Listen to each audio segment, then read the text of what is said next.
Hello everyone, and thank you for coming back to yet another episode of The Gloving Paradigm. I am your host Peter, aka LPD8 Dubuque, and this week is just a very interesting week, considering that the things that have been happening around the world has just been a little crazy, and it feels like it gets crazier every day. But I am not going to dwell on the current state of affairs of the world, because that's not what this podcast is about. This podcast is about gloving, and that's the thing I want to focus on, because given the current state of the world situation right now, I've been kind of not necessarily shut down and locked into my house like a lot of other people, but with the current situation, in my current situation, there's just a point where I'm actually just sitting at home, and things are a little tight, and I know it's tight for everybody else right now, not just me, but it's tough. I will certainly say it's tough for me right now, considering that, yes, as I've been trying to wean myself off of nicotine, I've been abruptly cut off from nicotine. As much as people would say, oh, just go buy a pack of cigarettes. No, I've quit cigarettes. I've been wanting to stay off of cigarettes. I've been off of cigarettes for 2 years. I'm just trying to get off of nicotine. And as much as I've been doing my little techniques to wean myself off of the dosage of nicotine through vaping, I can still feel the effects of the withdrawals. And as much as I feel like they're really, really bad, I think they're not as bad in retrospect, because I've had nicotine fits before and they were way worse than this. But that aside, I'm hoping after this whole current world state affair blows over that I would actually not pick up any more nicotine. I kind of feel like this current situation right now is actually kind of pushing me to a point where I needed to be, instead of me kind of beating around the bush to get there. But that is not what this is about. This episode is pretty much this interesting topic that I was actually having with my mother, who was just kind of curious, and we haven't talked in a while, and she wanted to know how things were going, of course, and she was talking to me about my podcast. And I was telling her, some of the things that we've been doing and some of the fun stuff that's been going on and some of the ideas that I have going for me, that I want to get going. But of course, some of those ideas won't happen until the whole current state of the affairs blows over. But she was kind of asking me the question that kind of took me back a little bit. I was taken aback a bit when she asked me this. And of course, I asked you guys, what's the next biggest step in gloving? In terms of gloving, really. And I thought it was interesting that she would ask me this question, mostly just because it's not in the sense that, my mom doesn't care about gloving and she doesn't care about what I am passionate about. It was just kind of weird to see that she asked me this kind of question, and is actually very intrigued and curious to know. So, with that being said, this episode is going to be about kind of that conversation I had with her and what I think, as well as what you guys have thought. When I asked the question, a lot of you guys always put up your meme answers, and that's totally fine and dandy, but this was actually, to me, kind of like a serious question. I actually wanted to have a discussion on this, but not a lot of people wanted to actually say anything about it. So, to understand where gloving can go next, we need to examine where we came from. Okay, so and this might be like a giant history lesson for a lot of the newcomers who don't understand where gloving really came from and how it started. I will actually do my best, because I've been doing this for over 10 years now, and it's kind of insane to sit here and think that a decade ago I discovered something like this, and a decade later I'm still doing it. That's the crazy thing. I'm even running a podcast about it. That's the best part about it, in my opinion, for me at least. So, with that being said, let's start at the beginning. Where did gloving come from? Okay, so gloving, we all should know that it started in the rave scene. The earliest traces of gloving that we can find is, Hermes' video from April 2006, if I remember the date correctly. It's been quite some time since I've actually seen the video, but, it's the infamous video that really got this all started. Even Hermes has said in an interview on, I think, the third installment of the Art of Gloving videos that Amazing Lights did, if I remember correctly. I think it was Generations.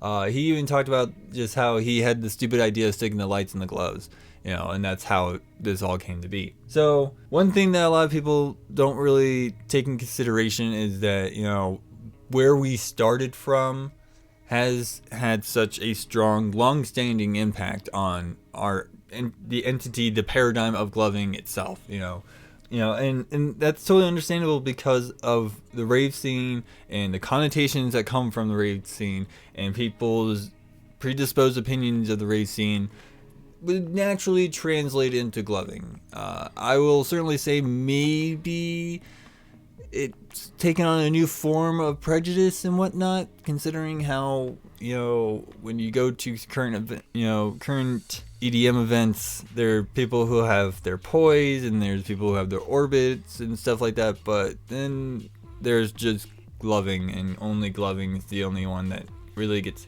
hampered on. I've seen a couple of cases where orbits actually have been scrutinized as well, but not to the same scale as I've seen with gloving. Which, if you guys don't know why gloving has been so scrutinized in terms of the EDM event scene, all I'm going to say is I'm going to refer you to my second episode called The Stigma, and that will explain everything about why there's a gloving ban, why there's all this stuff that has happened towards gloving in a negative way because of how people treat it. That episode, it's going to fill you in why we get scrutinized as much as we do. And, especially now especially once 2010 happened, that's when the gloving ban really took into effect.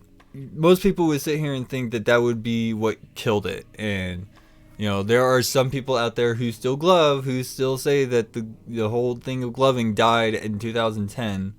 I don't really see how that was possible. I felt like, yes, that was a major hit on gloving as a whole when 2010 happened, especially with EDCLA and the whole Rave Act and the whole crackdown and all the whole thing. Like, there's an interesting correlation that people tend to overlook. And, again, like I said, it's a correlation. So do not take this correlation as causation, because it's completely wrong. It's just something of interesting note that I would like to say. When gloving really started to take off, especially after 2008 into 2010, the rave scene was actually starting to explode as well. I don't know how it was everywhere else, but where I was at the time during, 2009 to 2012, the rave scene was blowing up. There was a lot of things going on. There was a whole flood into the market of ecstasy, and there was a bunch of stuff that was happening, especially in the Phoenix area around that time period. And the rave scene was blowing up, and I mean, it was blowing up. Like there was raves every weekend for like a good year straight, and granted, about half of them were not legal, but that was the thing. And so as the rave scene started to explode, and at least in where I was, gloving was starting to take off. And, I got swept up in it. As soon as I saw my first light show, I was instantly hooked. And that's how it was for a lot of people, at least a lot of people I was hanging out with that were glovers as well. And when the gloving ban thing happened, a lot of us were scared. We were honestly kind of scared about what was going to happen next, because we were hearing horror stories about people getting kicked out, people getting their stuff confiscated, people actually getting beat up for it. And there was also a good part of where people were actually violent towards gloving that weren't security. Just to point that out there. I actually remember a few situations where I was actually at an event and we were having a good time, and I've actually saw other glovers actually starting to get their their teeth kicked in because reasons from people, and it wasn't security. It wasn't like we weren't having that huge crackdown when the band first got put out, but over time, very quickly, a lot of people were showing a major disdain towards gloving as a whole. And I don't really know the full reason why, except for, maybe people had these ideas that, the image of the rave scene is now being tainted or something like that. It can be any number of reasons. It doesn't really matter at this point, really. But just understanding where we have come from and what we dealt with is actually going to help us really understand where we can go next. Okay, so let's just talk about the things that have happened after the whole gloving ban bullcrap stuff that happened, right? So Amazing Lights really started pushing the envelope and being the pioneer of pushing gloving into its own entity instead of being a product of the racing. We were really trying to separate ourselves from the racing in a way, not fully, but in a way we were trying to separate ourselves to make people understand that this isn't just some thing that people do when they're on drugs. As much as I hate having to refer to stuff like that, but that's how it was. That's the reality of what we deal with, in terms of being a glover and being part of the gloving community, is these connotations from the outside world that I don't think we're ever going to get rid of, So, keeping that in mind, gloving did make major strides after 2010. We had IGC come into play. We had Glover's Lounge really pop up, and the community really start exploding from there. We really started to learn to come together, to work together, to keep our passion alive. We were trying to keep the entity that is gloving alive, and we did. We had things like IGC. We had the induction of boss tournaments come into play. We had Friday Night Lights, Thursday Night Lights, Saturday Night Lights come into play. And, granted, with the current states of affairs, we can't do that right now, but hopefully we can actually return back to that. But the gloving scene was, inducted its competitive scene. As much as some people want to say it's not a sport, when it comes to competitions, it turns into a sport. And it can be an intellectual sport, it can be a creative sport, it can be, just a flat-out physical sport. Which, in this case, I feel like gloving kind of falls into all three of those as an intellectual contact and physical sport. But that's just me personally. That's how I look at it. But in my opinion, the competitive scene is what really helped kept the community together. It allowed us to, meet up and actually join together and actually enjoy what we enjoy in the passion that is gloving. But, we had other strides of progress as well. I will certainly say when it came to exposure to the mainstream society, Shark Tank, the episode with Shark Tank that Amazing Lights was on, that I felt like that was a big pushing point to really help expose us to, the mainstream and not be, kind of buried underneath all the stuff in the underground and, just having a hard time to get that exposure that I feel like gloving really needs. And that was great. Kudos to Brian Lim. You did an excellent job. You made a good sales pitch. You got a great deal, all that jazz. But one major thing I just felt like after that happened, things kind of went up in the air in a way for me. Like, I just don't really know what progress we made from then. Now, I'm not going to sit here and talk about the technology because, yes, technology has advanced drastically from 2010 to now, okay? Like, we didn't have programmables, we didn't have accelerometers, we didn't have any stuff. All we had was, like, I know was that you buy, like, Fry's Electronics and people who were selling them out of the trunk of their cars, Like, that's what we had in 2010. And compared to now, is completely different. Like, the landscape of the light market for gloving has completely warped and changed so drastically from 2010. It's not even funny, but it's great. So I don't really think technology wise when it comes to gloving that we need to make any more progress. Like, yes, I would like to see more innovation. I would like to see new features and things like that. That's totally fine. Don't stop doing that. However, I don't think technology is the thing that's giving us the next big step. Okay, for me, the next big step for gloving is just exposure. I know I had somebody comment on one of my Reddit posts saying that we should be trying to move past music and actually work on storytelling, things like that. That I definitely agree with as well. However, what I would like to see made in the next big step is what we've already been trying to do, but I want to see a very bigger step towards this. Amazing Lights, when they have their physical stores, they would have, Gloving 101, where they were teaching people how to glove and stuff like that, which was great. It was really great, but I don't feel like they were really pushing that further than needed to go. I would like to actually see gloving get inducted into dance studios. I would actually like to see people who have dance studios actually try to introduce gloving classes and stuff like that.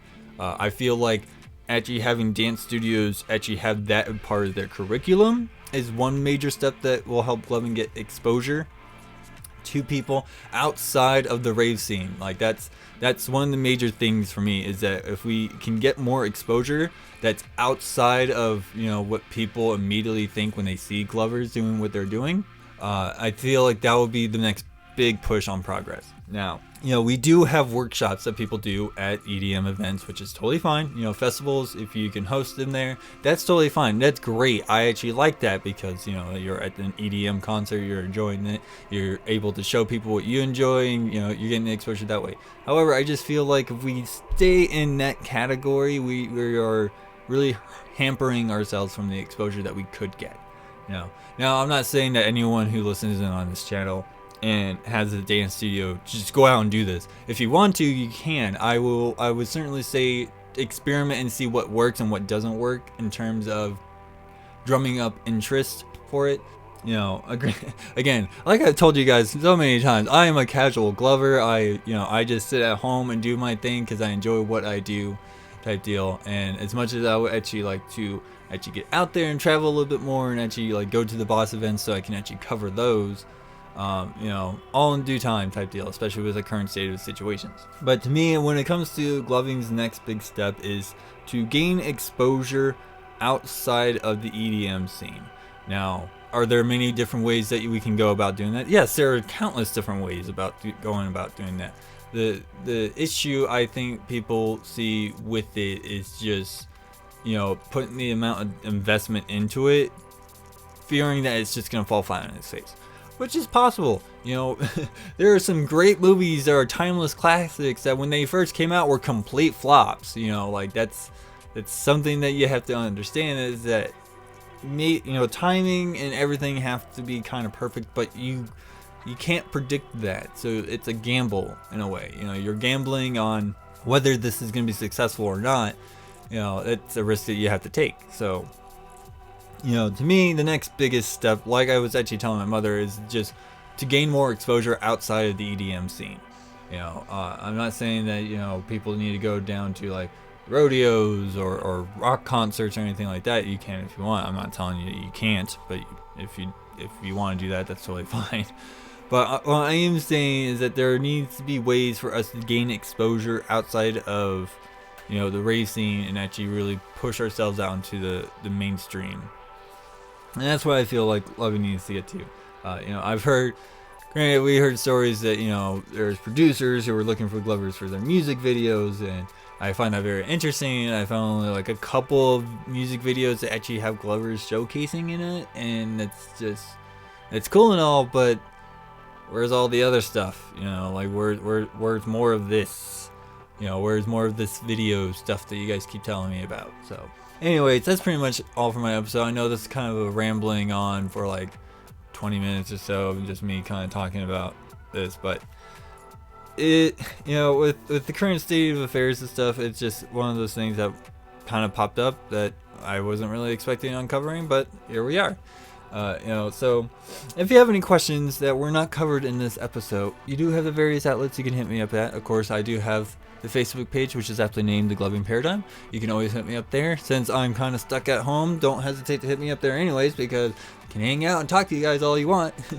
You know, of course, I do have an email, which is muttonchopguy@gmail.com, and of course, you can find me on Reddit under the username muttonchopguy. It's actually really nice. I actually get a good amount of commentary on Reddit, which is fine. I actually enjoy it. And of course, I do have my Discord server, which is going to be linked in this episode's description down below. Do not hesitate to go ahead and click on it. It is a lot of fun to actually talk to a lot of the guys there. If it wasn't for those guys actually keeping it out for me from like my last week's episode where the audio was mixed up badly, oh man, thank you guys so much for actually, you know, pointing that out to me. You guys are actually amazing. Thank you so much for, you know, helping me out. You know, thank you to everybody who's recently liked the page. I'm really happy to see that I'm still gaining growth even after the whole big jump in growth from the advertisement that I had. But you know, I'm seeing a good amount of growth still even after that, and it's still highly humbling for me to see that I'm still gaining growth that way. So once again, thank you guys so much. If it wasn't for you guys listening in, the show wouldn't have been possible. So thank you so much. I absolutely love you guys. But I am your host, Peter, aka LPD8 Dubuque, and I'll see you guys all next week.